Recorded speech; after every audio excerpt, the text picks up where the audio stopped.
Hello, good morning dear students. Class 11th की chemistry में आज हम लोग अनुनाद के विषय में पढ़ेंगे। जैसा हमारा चैप्टर चल रहा था chemical bonding and its structure, यानी कि केमिकल बॉन्डिंग, अणुओं के मध्य कैसी केमिकल बॉन्डिंग होती है और उन अणुओं का यौगिकों का स्ट्रक्चर कैसा होता है। तो यहाँ पर आज हम लोग अनुनाद के विषय में पढ़ेंगे, रिजोनेंस के विषय में पढ़ेंगे। अनुनाद जैसा कि हम लोगों को कुछ न कुछ थोड़ी सी जानकारी होगी कि विभिन्न प्रकार के यौगिक भिन्न भिन्न प्रकार की अनुनादी संरचनाएं बना सकते हैं। कभी हम लोग बेंजीन में जो बॉन्ड बनाते हैं, जैसे बेंजीन की संरचना खटकोणी होती है, तो कभी डबल बॉन्ड यहाँ लगा देते हैं, यहाँ लगा देते हैं और यहाँ लगा देते हैं। लेकिन कभी बाय द वे ये स्ट्रक्चर बेंजीन का जो बनाते हैं इसमें बॉन्डों की स्थिति को बदल देते हैं। और ऐसा क्यों होता है? अनुनाद के कारण होता है। बेंजीन की संरचनाएं भिन्न भिन्न प्रकार की हमने अक्सर देखा होगा कि एक संरचना तो ऐसी है, दूसरी संरचना उससे डिफर है। क्या बॉन्ड चल रहा है क्या? ये हमारे लिए एक विषय था कि ऐसा क्यों हो रहा है। तो इसका रीजन है अनुनाद। आज हम लोग उसको समझ करके रहेंगे। कुछ यौगिक ऐसे होते हैं जिनके सभी गुणों की व्याख्या केवल एक संरचना के आधार पर नहीं की जा सकती। कुछ ऐसे अणु हैं कि उनकी संरचना, एक ही संरचना अगर बना दिया जाए तो उसके सभी गुणों की व्याख्या नहीं की जा सकती कि उसमें क्या क्या क्वालिटी होती है। जैसे इंसानों में क्या होता है कि जैसे इंसान कभी पिता का रोल अदा करता है, कहीं किसी समाज में मामा बन जाता है, किसी समाज में चाचा बन जाता है, तो उसके पूरे गुण हमें समझ में आते हैं। उसी वही अनुनाद है, वही व्यक्ति है जो कभी पिता बन करके आता है, कभी बड़ा भाई बन करके आता है, कभी किसी का मामा बन जाता है, कभी किसी का चाचा बन जाता है, लेकिन वहता एक ही व्यक्ति है। उसी प्रकार से बेंजीन एक ही है, उसमें बॉन्ड कहीं कोई दूसरा है, कहीं दूसरा है, कहीं दूसरा है। तो इस प्रकार से भिन्न भिन्न संरचनाएं वो प्रदर्शित करता है। तो कुछ यौगिक ऐसे होते हैं जिनके सभी गुणों की व्याख्या केवल एक संरचना के आधार पर नहीं की जा सकती।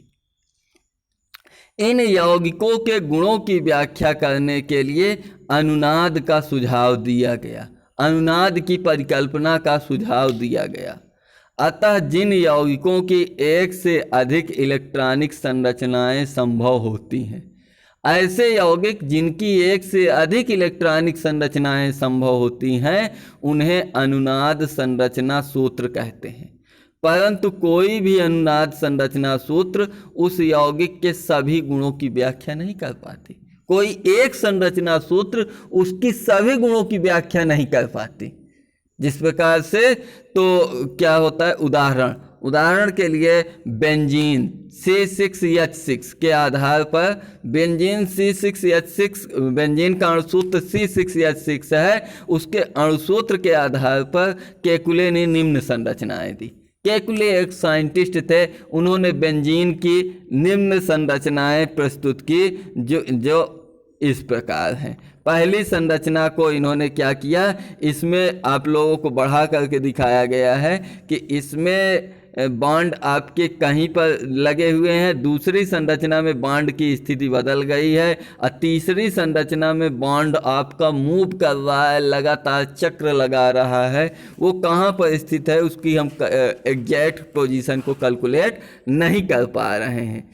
केकुले की ये अनुनादी संरचना है। फिर उसके पश्चात केकुले की अनुनादी संरचनाओं के अतिरिक्त, केकुले ने जब बेंजीन की अनुनादी संरचनाएं प्रस्तुत की, उसके पश्चात डेवार एक साइंटिस्ट आ गए। उन्होंने बेंजीन की 3 अनुनादी संरचनाएं प्रस्तुत की। डेवार की संरचनाएं इस प्रकार हैं। डेवार ने क्या कहा, डेवार की संरचना में बीच से डिवाइड कर दिया गया और लेफ्ट राइट एक एक बॉन्ड बना दिए गए। इसी प्रकार दूसरी अनुनादी संरचना डेवार की, तीसरी अनुनादी संरचना, और ये लास्ट वाले को अनुनाद हाइब्रिड या अनुनाद संकर कहा जाता है।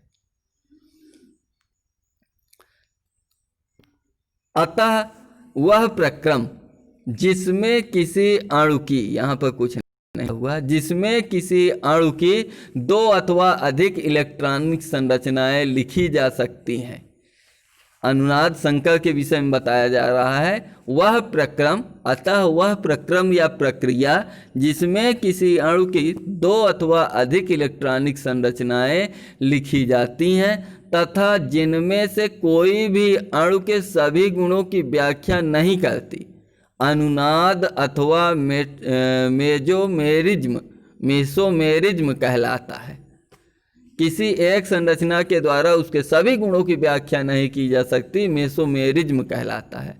वह वास्तविक अणु जिसमें इन सभी संरचनाओं के गुण निहित होते हैं अनुनाद संकर या रिजोनेंस हाइब्रिड कहलाती है।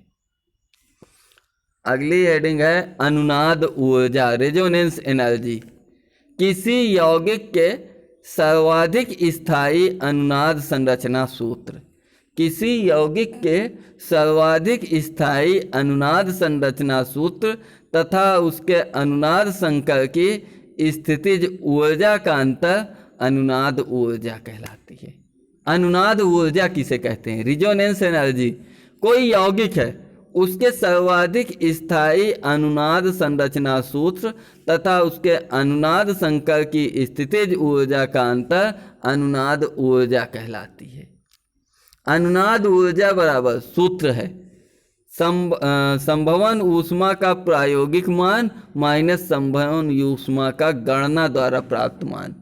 संभवन ऊर्जा का प्रैक्टिकल से कितना मान प्राप्त हुआ और फिर उसको कैलकुलेशन किया गया कितना मान प्राप्त हुआ, प्रायोगिक मान से कैलकुलेटेड मान को सब्सट्रैक्ट करने पर प्राप्त मान आपका अनुनाद ऊर्जा कहलाएगी।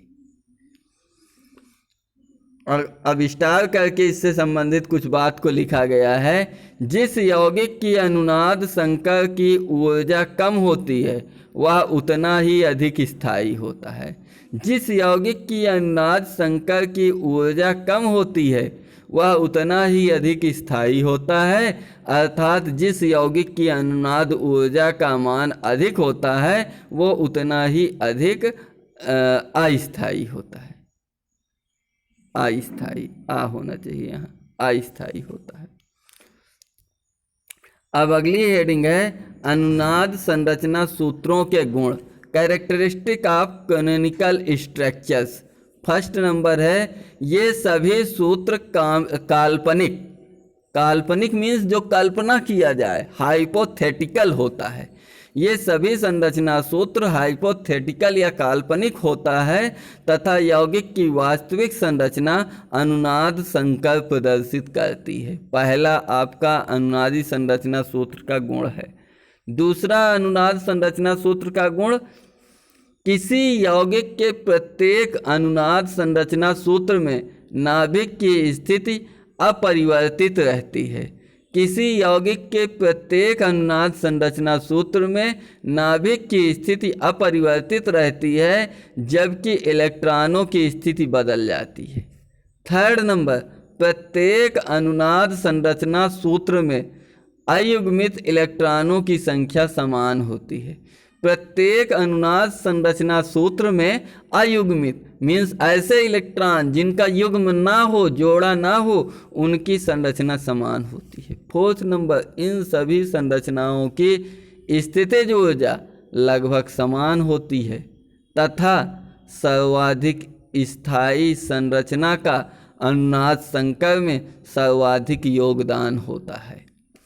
और लास्ट नंबर, केवल समतलीय अणु प्लैनर PLANAR प्लैनर मॉलिक्यूल ही अनुनाद संरचनाएं प्रदर्शित कर सकते हैं। केवल समतलीय जो समतल होते हैं, एक सतह पर व्यवस्थित होते हैं, वे ही अनुनाद संरचनाएं प्रदर्शित करते हैं। अब हमारी हेडिंग होगी अनुनाद के कुछ उदाहरण। यहाँ पर CO अणु, कार्बन मोनोऑक्साइड अणु बनाया गया है। CO अणु क्या करता है? कार्बन के बाह्य कोश में 4 इलेक्ट्रॉन, ऑक्सीजन के बाह्य कोश में 6 इलेक्ट्रॉन और 6 4 10 इलेक्ट्रॉन कुल हैं। इनकी अनुनादी संरचनाएं बनाई गई हैं। अनुनादी संरचनाएं कार्बन और ऑक्सीजन CO। यहाँ पर एक बार क्या किया गया है? डबल बॉन्ड बनाया गया है कार्बन ऑक्सीजन के मध्य। यहाँ कार्बन ऑक्सीजन के मध्य ट्रिपल बॉन्ड बनाया गया है। दूसरा उदाहरण यानो नाइट्रिक ऑक्साइड, यहाँ इसके बाद जो ऐसे ऐसे बिंदी लगा दिया गया है, मीन्स कि उसी की अनुनादी संरचना सामने है। फिर उसके बाद यानो के नाइट्रोजन के बाय कोष में 5 इलेक्ट्रॉन, ऑक्सीजन के बाय कोष में 6 इलेक्ट्रॉन, बीच में डबल बॉन्ड लगाया गया है। और इसमें नाइट्रोजन ऑक्सीजन के बीच ऑक्सीजन में प्लस का चिन्ह, नाइट्रोजन में ये माइनस का चिन्ह बनाया गया है, ये एक माइनस का चिन्ह है, ठीक है ना। अब NO2 नाइट्रोजन डाइऑक्साइड, नाइट्रोजन तो एक है, ऑक्सीजन 2 है, N पर 1 इलेक्ट्रॉन बचा हुआ है, बाकी के 2 इलेक्ट्रॉन साझेदारी 4 इलेक्ट्रॉन साझेदारी में प्रयुक्त हो गए हैं। और कभी इसको डबल बॉन्ड दिखाया गया है, कभी ये नाइट्रोजन ऑक्सीजन के बीच, कभी इसको एक डबल बॉन्ड एक कोऑर्डिनेट बॉन्ड, इस टाइप से व्यवस्थित किया गया है। और इसकी यह 1 2 3 4 अनुनादी संरचनाएं बनाई गई हैं। फिर फोर्थ में ओजोन O3 की 2 अनुनादी संरचनाएं हैं जो एक दूसरे की रिजोनेंस हाइब्रिड है। इसमें यह ऑक्सीजन के मध्य, यहाँ पर O रहेगा, गलती हो गई है। तो यहाँ पर क्या हुआ है कि ऑक्सीजन के मध्य डबल बॉन्ड, इसमें ये ऑक्सीजन के मध्य डबल बॉन्ड, ये कोऑर्डिनेट बॉन्ड, इसमें ये कोऑर्डिनेट बॉन्ड दिखाया गया है। फिर उसके पश्चात SO3 की संरचनाएं, SO3 की 1 2 3 संरचनाएं बनाई गई हैं। SO3 अणु की ये 3 संरचनाएं हैं। इसमें S और O के मध्य ये डबल बॉन्ड, 2 कोऑर्डिनेट बॉन्ड, इसमें इसको डबल बॉन्ड कर दिया गया है, ये दोनों बचे हुए कोऑर्डिनेट बॉन्ड हैं। और इसमें इसको नीचे डबल बॉन्ड और ये दोनों कोऑर्डिनेट बॉन्ड से बनाए गए हैं। इसमें मैं ऑक्सीजन बार बार बनाने को भूल गया हूँ, ये मेरी गलती रही है। अब इसका बाद अगला है माइनस की अनुनादी संरचनाएं। SO4 माइनस में यस को बीच में बनाया गया है, उसके दोनों तरफ 2 ऑक्सीजन परमाणु 2 डबल बॉन्ड से और 2 ऑक्सीजन परमाणु कोऑर्डिनेट बॉन्ड से उपसा संयोजी बंध से जुड़े हुए हैं। इसकी 1 2 और ये 3 अनुनादी संरचनाएं हैं। इनको आप देख करके सफ़ा अच्छे से बना लीजिएगा। और लास्ट हेडिंग की तरफ हम लोग चलते हैं, अनुनाद तथा स्थायित्व, रिजोनेंस एंड स्टेबिलिटी। अनुनाद पहला नंबर है, अनुनाद ऊर्जा का मान बढ़ने के साथ साथ अनुनाद संकर का स्थायित्व बढ़ता है। अनुनाद ऊर्जा का मान बढ़ने के साथ साथ अनुनाद संकर का स्थायित्व बढ़ता है। सेकंड नंबर में चलते हैं, अनुनाद संरचना सूत्रों की संख्या बढ़ने के साथ स्थायित्व बढ़ता है। वे अणु जिनके समान ऊर्जा के अनुनाद संरचना सूत्रों की संख्या अधिक होती है वह अधिक स्थायी होते हैं। थर्ड नंबर, अनुनाद संरचना सूत्रों में सहसंयोजी बंधों की संख्या बढ़ने के साथ साथ उनका स्थायित्व बढ़ता है। और लास्ट नंबर की ओर चलते हैं, वे अनुनादी संरचनाएं जिनमें अणुओं का अष्टक पूर्ण होता है अन्य अनुनादी संरचनाओं से अधिक स्थायी होते हैं। तो अनुनाद के विषय में आज हम लोगों ने इतनी बातों को पढ़ा। आज के टॉपिक में इतना ही, अगले टर्न पर मिलते हैं। तब तक के लिए जय हिंद।